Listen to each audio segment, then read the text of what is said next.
Hi guys, I hope you are doing well. So today I am going to show you that how a multi-agentic system look like when you develop it using LangGraph and LangChain and deploy it on LangSmith.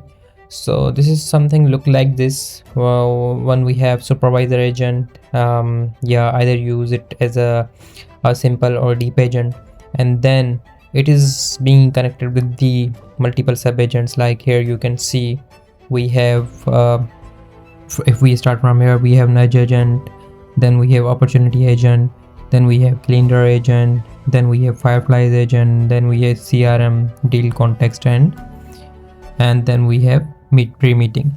So yeah, this is something multi-agentic systems look like, and inside these agents we are integrating tools, separate tools for each agent, separate prompts for each agent.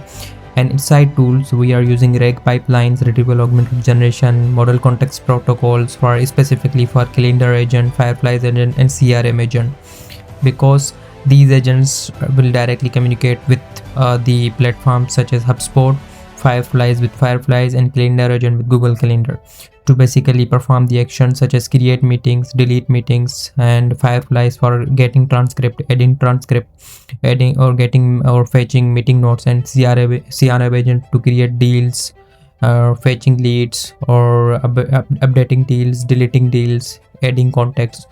So yeah, this is something we can also do for you, for your product, for your company, and using LangChain, LangGraph, and then LangSmith for everything under the hood, tracing, evaluation, experiment, and all, and also prompts. So yeah, if you are looking for this kind of system, we are available, and we will consult you further to convert your imagination into reality. Thank you.